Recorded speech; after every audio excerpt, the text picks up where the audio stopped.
Hello and welcome to the Vineyard View. I'm your host, Ann Bassett, coming to you from MVTV, community television here on Martha's Vineyard Island. Today my guest is Abby Remer. Now, if you read the Times, you know that she covers the arts, and she has written books. She has had a long career in covering the arts, and she's going to tell us all about it. So Abby, thank you for being here. Well, thank you.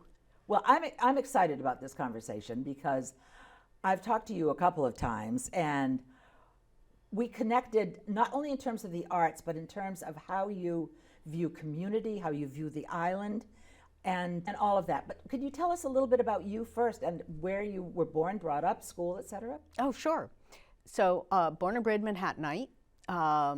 Other than college, where I went to Oberlin, which is in Ohio, for 4 years. Lived in the city my whole life. I was in the arts and education world professionally since 1982, and then had been coming here since I was 6 months old, so was always vacationing here, and always, every time I came back, my heart was here. And in June of 2017, I was here on vacation. I hadn't been out of the city for 5 years. My life was in flux and turmoil, and I was just here for 5 days to get away. And I heard a voice, and it said, "Move here." I literally heard a voice, and I was like, I don't drive, I don't have a car, I have nowhere to live. I was responsible for my mother, who had Alzheimer's and was in New York. And my career was in flux, and I just looked up at the heavens and I said, other than that, I'm down for it. And that was June 17th, and December 5th, I moved in. Wow. Yeah. And you found a place. I found a place, fortunately. Everything, I came back at the end of the summer, and I was giving bus drivers and, grocery store clerks, everybody my card. And I was just saying, and everybody's like, you're not going to find a place, you're not going to find a place. And I was like, I'm not going to buy into that energy. And sure enough, long story, but something worked out. Fabulous. And how did you make the connection with the Martha's Vineyard Times? So I had a few things on my bucket list. I always loved writing, as I've written books about art and culture, but I always loved writing, even though my career was in the education aspect of the arts and culture. One of the things I wanted to do was work with the museum. One of the things I wanted to do was write for the Times, and the other was get involved with horses, actually. And when I first arrived here, the person who helped me move was connecting me to various people who she and her then husband, who's since passed away, already knew, because they'd been here for about 20 years. And through a bunch of connections, I was able to make a connection with Jamie at the Times, and she connected me with the woman who's still my editor, Connie Berry. And I went in, I showed them these 3 books and talked to them, and that afternoon they called me back and gave me my first story, and I have written 500 stories. Wow. In the 5.5, almost 6 years now. Right. Well, I've gotten to the point of opening the paper and looking for what you've been writing, because you're an amazing writer, really. Thank you. We connected when you covered the documentary I did on Milton Mazer, and you got it. You got it in all the subtleties, and you do that. I read your column assiduously because you get it, and you also get this community. So you moved in seamlessly. Thank you. Community was really important to me. And one of the things that's wonderful about the Times is that I do get to meet so many different people. And I'm fairly gregarious and outgoing, and so I make it a habit of trying to make connections. But when I remember the sort of maybe about a year and a half into writing for the Times, people started coming to me and pitching ideas, and that was like, okay, I've arrived. because I really, and the thing is, it's not an ego trip at all. It's about, oh, I can be helpful, I can be useful. You help people tell their stories. No, I mean, thank what can be more exciting? Thank you. It's very satisfying. It can be touchy if you don't like something, but because we are a small community, but it happens so rarely, fortunately. It does, yes. Now, it's interesting that you mentioned that. I remember a very bitter letter a number of years ago about I think it was a high school production that got panned by the reviewer. Oh. And which upset the community. Yeah. Couldn't you find something nice to say, kind of thing? Yeah. That's a struggle sometimes, yes? Yes, it is. It definitely can be at times. And, you know, there's, I only once ever wrote something that I actually said something negative about, but it was very early in the career, and it was about a book. It wasn't a person who was connected to the vineyard at all, but the book was set here. Oh, we know about those. So that was the only time, and I'm careful. So if I praise something, it's because I really feel like it should be praised. But I do not praise things that I do not think should be praised. I just tell the story. There you go. Oh, well, journalism is an interesting field. In a small community, it is particularly. It's very challenging, yes? Yeah. Yes. Yeah, absolutely. Well, can we go back to the books? Yes, sure. Hold up book number 1. So the first book that I ever did was this one. So Pioneering Spirits. I started my career as a museum educator in art museums in particular. I was an art history and a dance major in college. And between my junior and senior year, I worked at the Metropolitan Museum of Art in New York. And I actually was working with the Japanese print collection and had a very coveted position, which was, because I was in curatorial, I was able to reorganize all of their Japanese prints, which was really remarkable that this college student could actually touch actual art. It was unusual. But we were also required to give tours, general tours, and we could put tours together. And I put together a tour about the images of women in Dutch 17th century art, because it was Vermeer and Rembrandt and Hals, and I just found that subject, the two things, the women and then my favorite period at the time, which was Baroque art, and I just found it very fascinating. And then I found that I would get up in front of these people, and because I have a theater and a dance sort of background, it was almost like improv, because I knew the information I needed to get across. It was theater.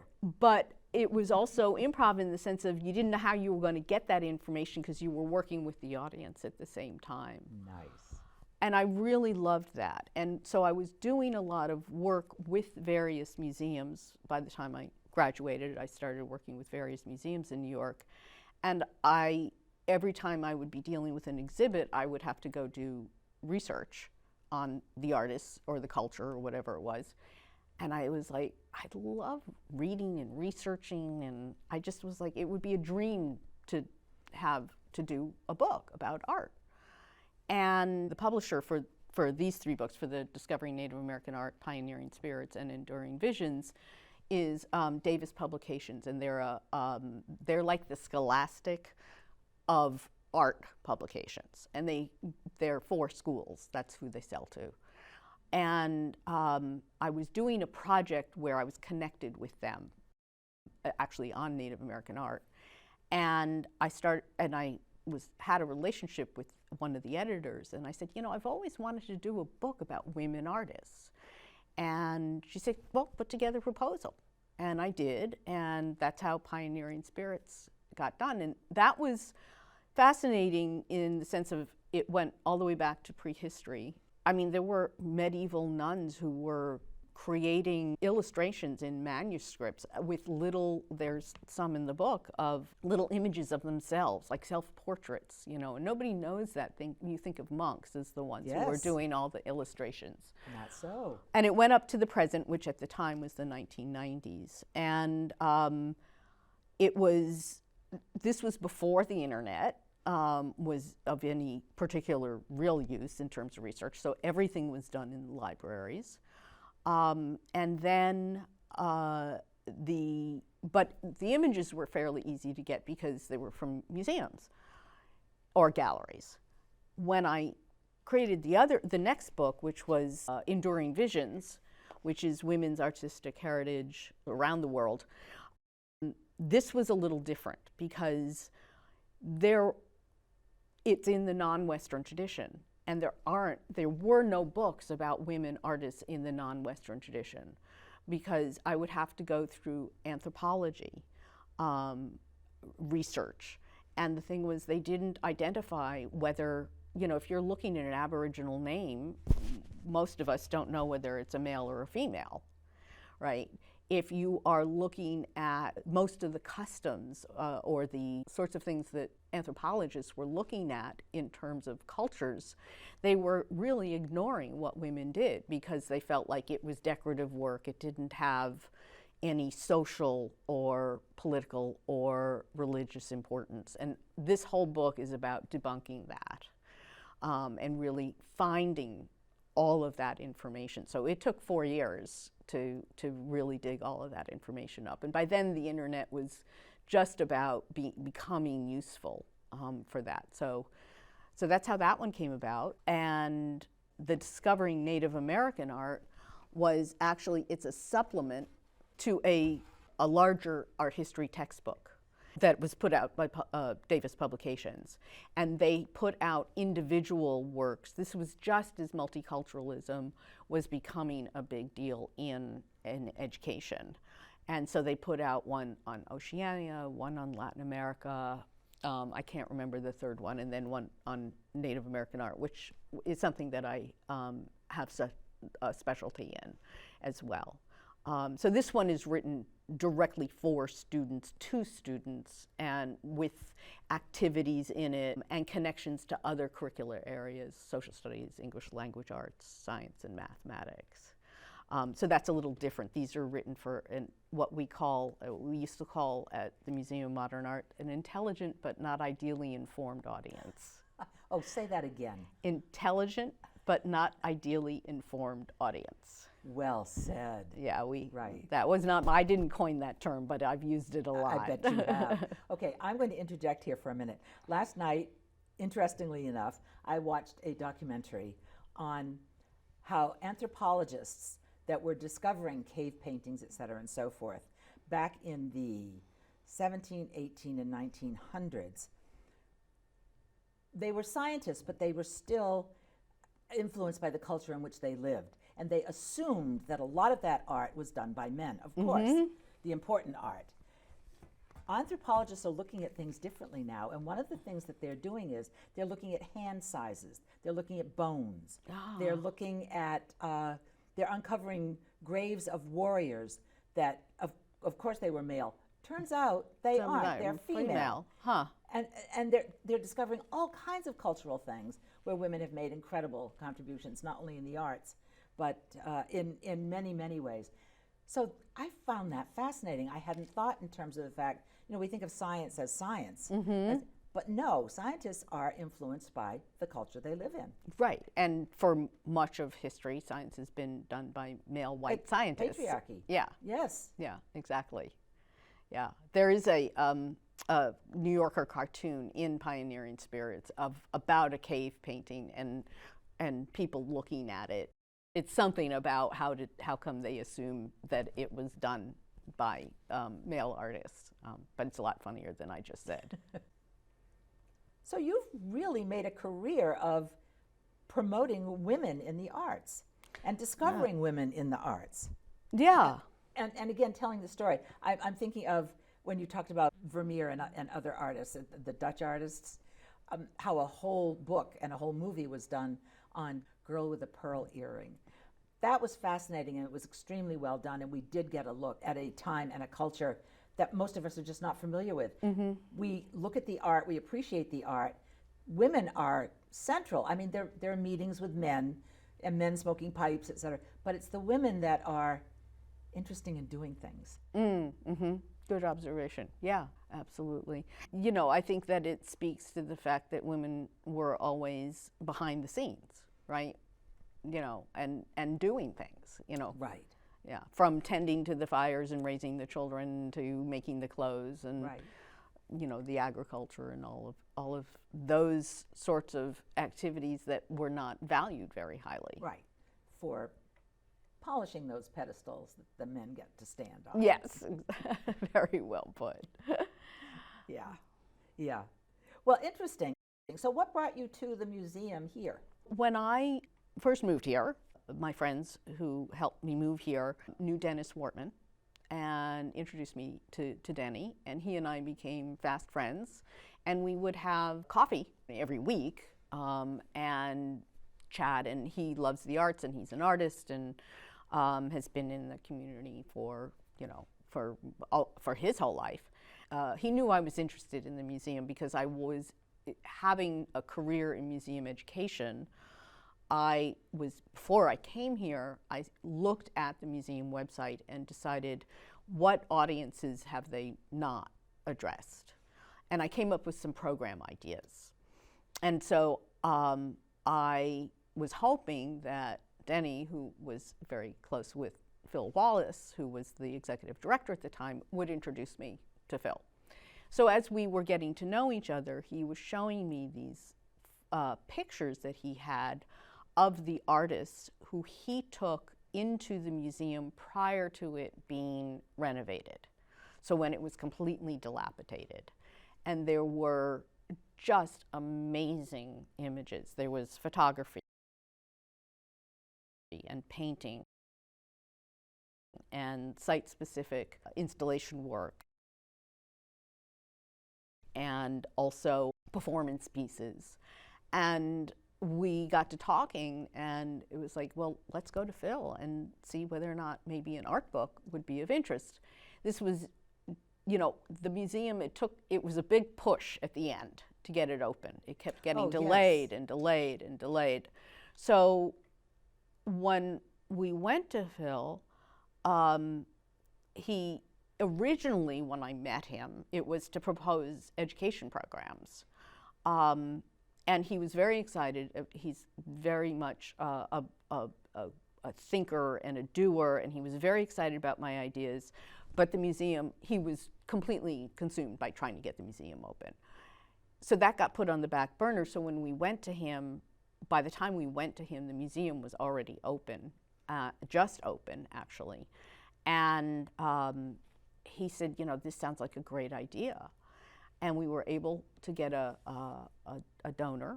And the book originally was going to be about the history of the museum and then include the artwork. But the pandemic hit and some of the focus of the museum changed, and so it ended up being just the book about the artists. And so it's an art book itself rather than an art and history book. Right. And I'm going to recap for a minute that the Martha's Vineyard Historical Society used to be in Edgartown at the Cookhouse, and a building was built that was used as library, and then a house was bought next door for displays, and the space was always inadequate.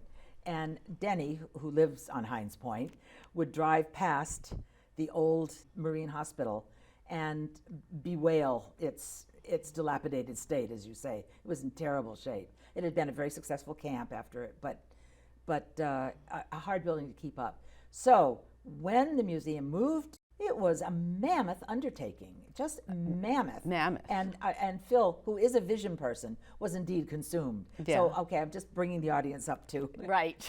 to where we are. So who did you first talk to about the book? So we went to Phil. Yes. And he was very much, you know, excited about the idea. And then he talked with Bonnie Stacy, who is the curator, the head curator there. And she was the one who said, oh, I think it should be a history book and include the history of, because the site started out as a Wampanoag campsite in a summer camp not the kind of summer camp we think of, but, and then there was a lighthouse that was built in the 1800s, and that lighthouse was decommissioned pretty quickly, and it was turned into what was the first marine hospital. So it looks like a lighthouse, and there's pictures in the book, looks like a lighthouse without the actual light, and it quickly, they outgrew it because it only could accommodate something like 12 patients. And, you know, the harbor is a safe harbor. We had thousands and thousands of ships coming in every year, and so it quickly outgrew that space. So the 1895 building was built, and then, as you said, it became the camp, and then it was like, you know, it was dilapidated and just falling apart. Although from the campers who I interviewed, it was falling apart when they were there too. Right. Oh, but they loved it. They loved it. They loved it. It had character. Yes, definitely. Yeah. An interesting side note is that when the burial places around the Marine Hospital had been filled, there's a burial place in the middle of the woods and a plaque with all of the names of all of the people. And there were sailors, as you say, from around the world who would end up in the Marine Hospital, and sometimes, of passed course, away, buried there. Yeah, absolutely. And after they bought it, but before they were doing any of the renovations, they did a very extensive archaeological study that was very thorough and very official, in order to make sure that they weren't disturbing any Wampanoag remains. Exactly. And they did find articles, items that either that were appropriately either reburied or were then put into the collection, depending on there was Wampanoag representation about what should happen to them. But they were very careful because the site does have, you know, 10,000-year-old history to it. I was just at the museum recently. I can never get enough of it. And the changing displays are just so incredibly well done. I'm really very, very impressed. I was aghast when they were leaving Edgartown, and I was afraid that Edgartown was going to be abandoned, and in some ways it has been, although the cookhouse, bless them for keeping the cookhouse open. With an extensive collection, I know that Bonnie was always upset that you could only show just, you know, 1/100th of what they had. And this gives them scope and room, and the changing displays are absolutely amazing. So you have to keep going to the museum because it keeps changing, which a good museum should do, yes? Yes, absolutely. And it sees itself very much as a community museum. Yes. Right? You know, the programs that it does and the way it tries to be more than simply a citadel on the hill. Oh, yes. And it's like Old Home Week sometimes being there. You can push buttons and hear Floyd Norton talking about, you know, massive hurricanes. It's wonderful. Yeah. Really. I really liked the Jewish display that they did, and the first Jewish people to come, the Kronigs, when they first came. Yeah, I did the review for that, and so I get, one of the fun things about doing reviews is that I get to walk through with the curators, and always, you know, get to hear their thinking and how it came about, and then also, you know, how they conceived of and then brought to life their conception into something that's tangible. And you know, it opens your eyes, as a museum educator myself, it opens your eyes to how the people behind the scenes really want to, what they want to convey, and whether you then, as a viewer, see it in the same way. That's well said. Again, about it being Old Home Week, being there, one of the things on display is the door that was in my bedroom in our summer house the entire time I was growing up. Oh my God. My grandfather had gotten it off a fishing shed, and over the years, fishermen had written notes, etc. And chief in the middle of it is, it's dated in the 1800s, latter part of the 1800s, man seen walking on ice from Town Dock to Cape Pogue. Oh my goodness. I mean, and boy, does that remind us that global warming has changed. Yeah, really. But there it is in all its glory, and so it's a piece of home for me. Yeah. We can't encourage people enough. If you haven't been to the museum, or if you haven't even been in a couple of months, things are changing. Go see it, catch up. And the shop is wonderful. I love the shop. And you can buy the book in the shop. Yes, you can. And other good books, too. Yes. Yes. So, Abby, well done. Artistic Visions is launched and hopefully doing well. What's next for you? I don't know. I'm searching around for my next big project. I mean, besides writing for the Times, I still do a little bit of education in New York. I started in about 2000, I can never remember exactly if it was 2000 or 2001, I think it was 2000, an organization called the Career Internship Network, which is CIN. So I am the founding director of SIN, which we always thought was funny. And SIN still exists today, and I now just do consulting work with them. And it is an organization of some 40 museums and libraries and historical societies and hospitals and boat building programs, et cetera, that all run high school career development programs for kids. And it is almost exclusively for underserved audiences. So what I do is I help them increase the impact of their programs. When I was in the city, I ran a number of high school career development internship programs. So I still do a little bit of that, but mostly the other work that I do, as I've been trying to remake myself, is editing other people's books. Let's talk about your editing a bit. Yeah, sure. Because that's a skill. People are always looking for a good editor. So tell me, how do you find people? How do people find you? How do people find me? You have to be very aggressive and give your card out to everybody. The first project that I ever got is actually a remarkable story.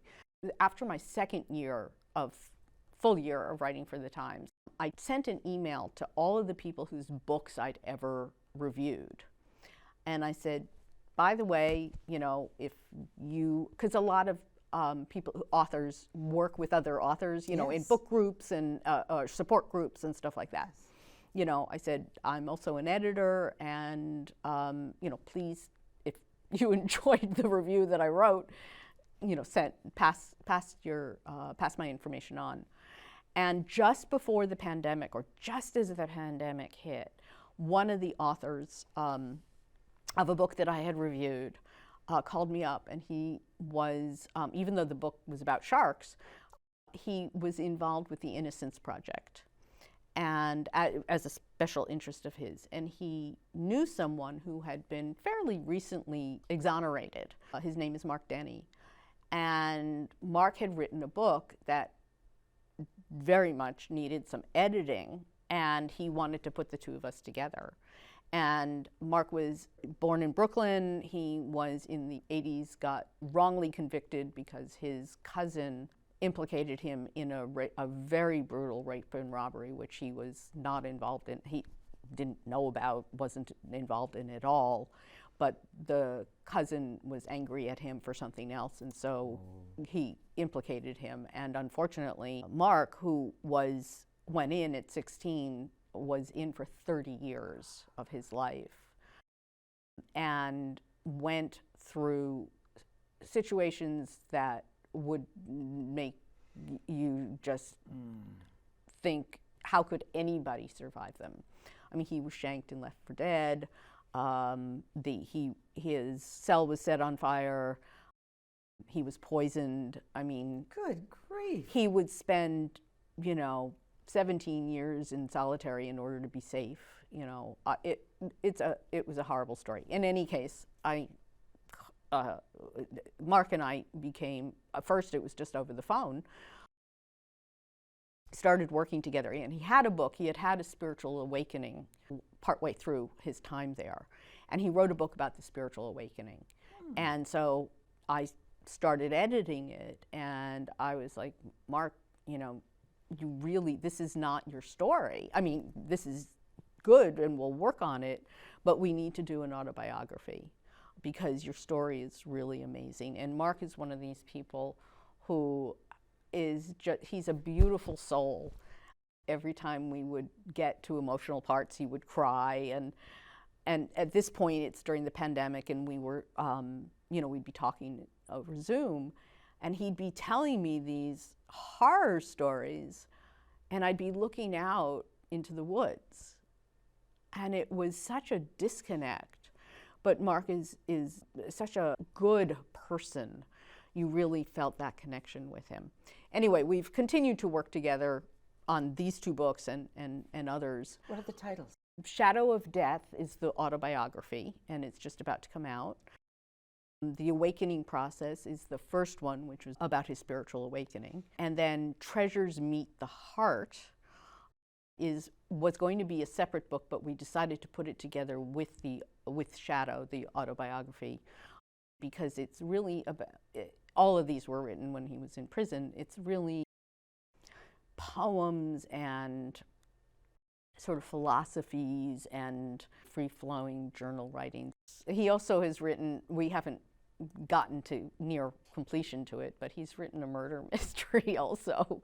Mark is a very interesting person.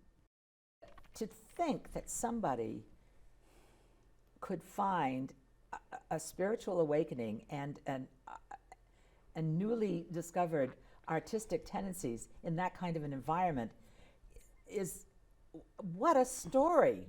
My goodness. Yeah, Mark is amazing. He's a really remarkable person. Okay, I look forward to that. Yeah. I look for those books. Wow. So any other editing? Yeah, so he was my first project, and then I have, there was someone who was doing an historical novel about Van Gogh. One of the things, the way I like to sort of scope out scoops for the newspaper is I connected to all the program coordinators at the local libraries. And so they sort of know to send me the information before they send it to my editor so that I could propose that I do it. And someone came in and was looking for an editor. So in that particular, in terms of this Van Gogh book, that was how that one came. And then I've done quite a few memoirs. People on the island, or even off the island, but people on the island are very interested, it seems to be, in writing memoirs. And right now I'm editing a novel. And then there's different kinds of editing. There's just plain copy editing, correcting grammar and spelling and things like that. But there's developmental editing. And in that particular case, you're giving them feedback about the arc of the story, the arc and growth of a character. And so that's more of a give and take kind of conversation. And it's interesting because you have to figure out, usually you don't know your client to begin with. So you don't know what kind of feedback they're going to be eager to get or not eager to get in terms of how much they may or may not want to rewrite or change or whatever. Some are very eager for feedback, and some are much more protective of their work. So, it's my job is only to give you a sense of what I'm seeing or what I'm reading. So you have to be a psychology major. I wanted to talk for a minute about, again, other skills that you have. You're very good about getting up in front of an audience and facilitating a conversation with other people. You did one at the museum for Artistic Visions. I hope that was well attended. I didn't hear about it till after it happened. Oh, it's too bad. Yeah, no, it was standing room only. It was great. Nice. It was really great. It was a very wonderful, and it was in July, so that was even better that we were able to garner that kind of support when people could have gone to the beach. Right. Good, well said.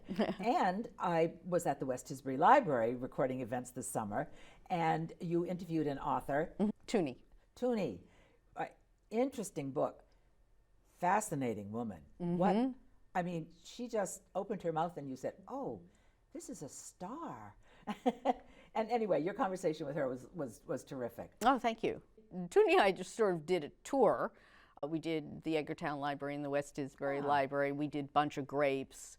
So we were doing that fairly consistently at the museum.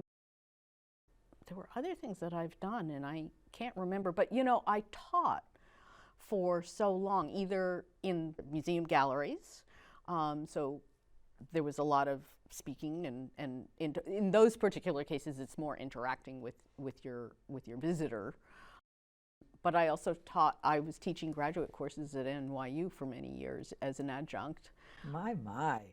Yeah, that was, I didn't do it every single year. I would do it basically every other year, but I did it for a lot of years, and I did it in graduate courses in museum education, as well as one course for a period of time. I was also created education programs for corporate art collections. This was in the late 80s, when corporations were, it was a very hot topic. Corporations were collecting artwork. And I was in graduate school I was working at the Museum of Modern Art, but in graduate school at the same time, and I left MoMA and went to what was then Chemical Bank, which then was bought by Manufacturers Hanover, which was then bought by Chase. But I was working with that collection for many years and developed education programs in a whole different setting, which was within the workplace, and wrote my thesis on developing education programs in a workplace setting, because it's a whole different audience. My. I mean, I became aware a number of, do you know Lynn Christophers? The photographer? Yes. Yes. Mm-hmm. Right. Her career was in Manhattan, working with large corporations and banks, right, and having them purchase art that she would find for them. And that was one of my introductions to the fact that major corporations bought a lot of really interesting art. Yep. And that's a whole business now. It was very big in the 80s. And then there was a loan loss in 87 that in the banking industry. And there was I mean, compared to what happened in later years, but there was a small recession. Yes, there and was. Corporations started to let people go, and the last thing they wanted to do was bring attention to their art collections. So there was some deaccessioning, but it's not actually a good idea to deaccession your art collection. So there was just basically nobody was drawing attention to the art collection as they were letting employees go. So that whole field of corporate art curators, and I mean, I was certainly the only corporate art educator in the city. There were a few in other places in the country, but that all sort of fell by the wayside. And corporations never collected art as an investment, because whatever business they were in, they were a lot more professionally adept at making money in what they were doing, right, than a whole nother field. So, you know, the art was really to, one, enhance the work environment, and that's how I got into corporate art education. I was like, how are you going to enhance it simply by having it? You need a vehicle, and education is your vehicle between your employees, right, and what the work's on the wall. So that's how I convinced Chemical to actually take me on as an educator.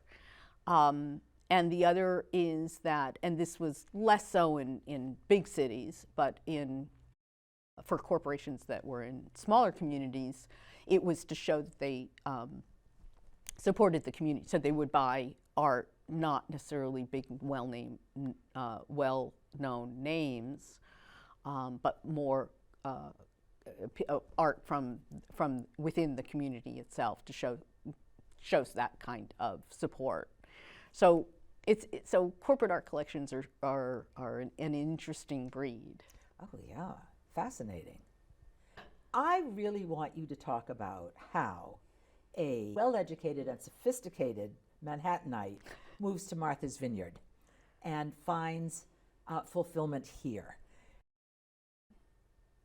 when my father, who lived off island and only summered here, was courting my mother, he couldn't believe that he was moving to an island where you couldn't go to a movie and then have dinner afterwards, or go to a play and then have dinner afterwards. Everything's shut down pretty much at dark. So how do you cope with all of that? How do I cope? I think that, well, first of all, the summers are easy, right? Yes. I mean, yes, lots going on. everything comes here in the summer. Yeah. You know, every once in a while I sort of call a moratorium and just say, I'm staying home Thursday night, you know, because, you know, the dance and the theater and the music and, you know, the book readings and, you know, et cetera. So summers are a wealth of opportunity. But I think that there are two things that are true about the winter. First of all, there's a lot more going on than people would necessarily think who Sure. don't live on this island. But if you're hooked into, you know, the local community organizations at all, you know that there's every week there's stuff going on. I mean, we've got Circuit Arts doing movies. We have the Film Center, Featherstone. You know, other than a few months out of the year, they're there all the time. The Playhouse just finished their last play. Well, it's still going on, but it's the last play of the season. Which I heard was great. It's a lot of fun. Reviewed that too. So there's that, and there's something else that I love. So in New York, everybody is way too busy to get together, and when you do get together, you go out to dinner. Here, in the wintertime, you get together and you go to people's houses. And you get together with your friends. And it's, you know, in the summer you don't see most of your friends because everybody from out of town is coming to visit them. Yeah. So it's the time for a real sense of community. And growing up in New York, I didn't have that because it was everybody was so scattered. It isn't that I didn't have friends, but people didn't know each other. Interesting. And yeah, and so here, I mean, you know, if I mention someone, you know them, you know, and I know a lot of people don't like that, and I actually really love that. I do too. Yeah. I do too. Now, what about other things that the Vineyard has to offer? I mean, do you walk the beaches? Do you hike? So I take a 2-hour, 7.5-mile walk every single morning, all year round. All year round, yes. And I'm a Pisces, so it usually involves at least seeing the water. So yes, I have to be out in nature. I mean, when we get a lot of snow or a lot of rain, I have a stationary bike and I do that. But I get antsy if I can't be out in nature. And that was something that was very important to me when I moved out of New York City, was to be connected to nature in some way. So I have to be out in nature every single day as long as it's not snowing or raining. Well, as I keep saying, you know, Abby, you may have come from New York, but you really get this place. And you get the sense of community and the camaraderie and also the beauties of the nature. And we're so lucky that you came here. Thank you. Well, we're certainly lucky to have you. So that's very true. Well, okay, what have I not asked? Where would you like to wind this up? Oh, that is a really good question. That's your platform. Yeah, I think that, you know, I think the Vineyard gives us so much. It gives us so much pleasure. It gives us so much home, etc. It'd be great if everybody could think of one thing they could do to give back to the Vineyard. Oh, well said. Good for you. Good for you. There are lots of opportunities. There are volunteer opportunities everywhere. Right. We have more nonprofits here than anywhere. Right. And you know, and it doesn't have to be monetary. It could also be things like befriending the cashier at Stop and Shop, right? You know, getting to know whether or not they have children. I mean, you know, because I think also, as you know, since the pandemic and we have more people here during the wintertime, et cetera, you know, I don't want to see it as a threat to losing the community, the sense of community. So I think that it's important to really be aware of ways, little ways in which you can make a difference, and so that's my platform. Oh, well, good for you. Okay, well, my platform is the lack of housing here for workers is in dire straits. And all of those people who have taken their guest houses and their garage apartments and are doing Airbnb, if they would just consider going back to renting to island working people, it would change the demographic Year round. here. Year round. Year round. Year round. Because that's the problem, is year-round housing, rather than, you know, because the Vineyard Shuffle is no good if you don't have a place to stay in the summer. No. I lived with a baby in a tent for a month in July once. Oh yeah, But the other thing is, I like what you said about, you know, befriending people. And I got to know a number of the J students this summer, and learning about their lives and what brought them here and how they like it here, what they see and what they perceive in our culture, and about the culture they left behind. That's fascinating. It enriches us. And there are so many volunteer opportunities. I worked one winter with the homeless shelter, and that was fascinating. And that has morphed and changed. They now have their own building, which is just amazing. And the towns are making a difference. The towns are really encouraging people to build garage apartments and guest houses, auxiliary bedrooms for working people, and they're encouraging you to do it with a restriction on the house for affordable housing that goes with, it can be sold 100 times. That still has to be affordable housing. So anyway, that's my trumpet. Yes. Yeah. So, absolutely. Abby, thank you so much for being here. Thank you, Ann. This has been absolutely fascinating. We need to talk more. I can see that. Yeah. So sounds great to me. Okay, we'll do it. And dinner soon. Yeah. This has been The Vineyard View. I'm your host, Ann Bassett, saying keep your eye on MVTV.